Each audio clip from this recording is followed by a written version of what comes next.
실수는 누구에게나 생길 수 있어요. 그래서 중요한 것은 실수를 어떻게 처리하느냐예요. 만약 잘못했다면 빨리 인정하고 사과해야 해요. 안녕하세요. 여러분의 운세를 책임지는 신료입니다. 오늘은 2024년 2월 말띠 운세에 관한 내용을 살펴보려고 합니다. 오늘도 밝은 기운 가득한 하루를 시작하는 여러분과 함께하게 되어 기쁩니다. 때로는 작은 실수에서 큰 기회가 열린다는 사실 우리 모두 잘 알고 있죠? 긍정적인 마음으로 오늘의 운세를 함께 살펴보며 서로의 마음을 가까이 하고 삶 속에서 우리가 원하는 변화를 만들어가는 데 조금이나마 힘이 되었으면 좋겠습니다. 그럼 지금부터 여러분의 하루의 행운과 미소를 더해줄 양띠의 운세를 시작해볼까요? 사랑과 재물, 우리 삶에서 빼놓을 수 없는 두 가지 테마죠. 처음은 여러분과 함께 애정운과 재물운에 대해 자세히 알아볼 거예요. 서로 사랑하는 마음이 충만한데도 가끔은 마음이 멀어지는 듯한 느낌이 들 때가 있어요. 바로 사과의 마법이 필요한 순간이죠.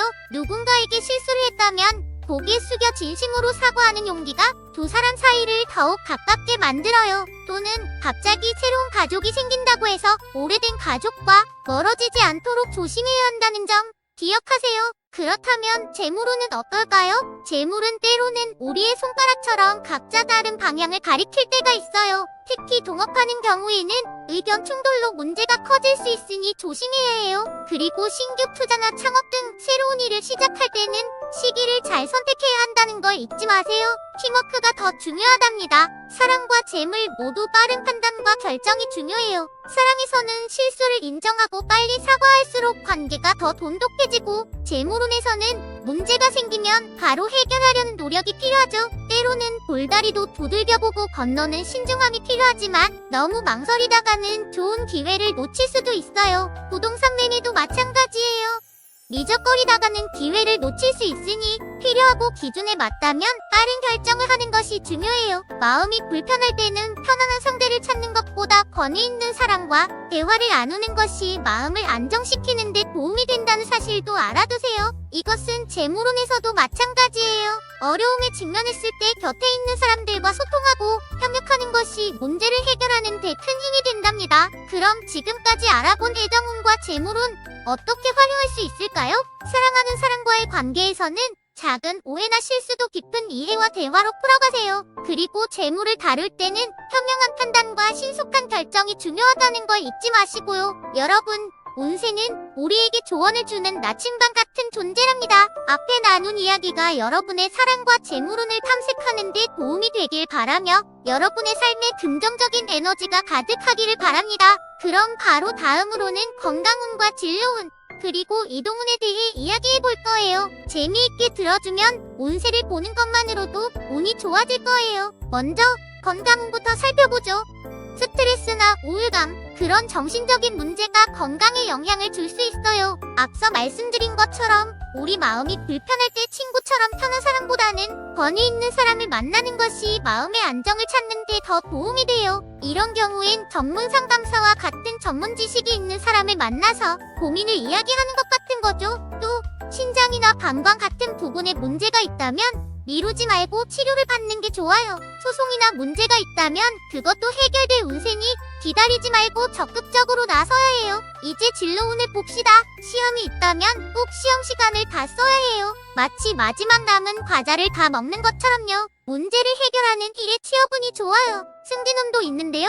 공부를 잘해서 성적순으로 등수를 정하는 것처럼 여러분의 노력이 그대로 반영되는 거예요. 다음으로 이동운에 대해 얘기해 볼게요. 이사를 할 때는 청소를 깨끗이 하고 가는 것이 좋아요. 이사를 가서도 좋은 일들이 생길 거예요. 새로운 일에 도전하는 것도 좋은 시기예요. 마치 새로운 학교에 전학 가듯이 새로운 환경에서 새로운 친구들을 만나고 새로운 것들을 배우게 되는 거죠. 건강운과 진로운, 이동운을 알아보았어요. 여러분이 하루하루를 더욱 건강하고 밝은 미래를 향해 나아가며 즐겁고 행복한 생활을 할 수 있길 바랄게요. 자, 다음으로는 우리가 어떻게 처세를 잘하고 각 연생별로 어떤 운세가 기다리고 있는지 알아보겠습니다. 사주를 모르는 분들도 쉽게 이해할 수 있도록 한번 살펴볼까요? 먼저 처세에 대해서 알아볼게요. 상상해보세요. 학교에서 친구와 문제가 생겼어요. 이때 바로 실수를 인정하고 미안하다고 말한다면 친구는 오히려 여러분을 더 존중하게 되겠죠? 바로 이런 태도가 우리의 큰 그릇이 됩니다. 실수는 누구에게나 생길 수 있어요. 그래서 중요한 것은 실수를 어떻게 처리하느냐예요. 만약 잘못했다면 빨리 인정하고 사과해야 해요. 이렇게 하면 때로는 더 좋은 기회가 올 수도 있답니다. 그리고 부지런함이 중요해요. 아침에 10분 일찍 일어나는 것만으로도 하루가 편안해질 수 있어요. 여러분이 가방을 미리 챙겨놓고 밀린 업무를 미리 해놓으면 아침에 바쁘지 않겠죠? 바로 이런 준비가 여러분을 더 행운에 가깝게 해준답니다. 이제 양띠 여러분들의 연생별 운세를 살펴볼게요. 55년생 여러분들은 이번에는 부동산에 관련된 좋은 기회가 있을 거예요. 만약 집을 사고 싶다거나 하는 일이 있다면 지금이 좋은 타이밍이에요. 67년생 여러분들은 여러분에게 귀한 인재나 인연을 만날 기회가 있어요. 만나게 된다면 곧바로 좋은 관계를 만들어가세요. 머뭇거리지 말고요. 79년생 여러분들은 집이나 사무실, 방을 깨끗하게 정리해두는 것이 좋아요. 왜냐하면 깨끗한 곳에 좋은 일과 행운이 찾아온답니다. 91년생 여러분들은 사랑에 관련된 말다툼이 있을 수 있으니 조심해야 해요. 마음을 차분히 가지고 과격한 말을 하지 않도록 주의해야 한답니다. 여러분, 모두가 가지고 있는 운을 잘 활용하면 많은 문제를 쉽게 해결할 수 있어요. 오늘 여러분이 배운 것처럼 처세를 잘하고 준비를 잘해서 매일을 행운 가득한 날로 만들어보세요. 우리의 인생 길에서 때로는 가시밭길이 있기 마련이죠. 하지만 기억하세요. 이 모든 역경들도 또한 우리를 성장시키는 소중한 계기가 됩니다. 오늘 여러분께 전해드린 운세의 가이드를 통해 더 나은 내일을 위한 단단한 발걸음을 내딛으시길 바랍니다. 여러분의 삶 속에서 행운이 항상 꽃길만을 비추기를 기원하며 긍정의 힘으로 가득 찬 미래를 향해 나아가시길 응원하겠습니다. 다음 시간에도 더 많은 희망과 용기를 드리는 이야기로 찾아뵙겠습니다. 기분 좋은 변화가 여러분을 기다리고 있으니 그 순간을 맞이할 준비를 하세요. 다음 영상에서 또 만나요. 구독과 좋아요를 눌러주시고 다음 영상도 기대해주세요.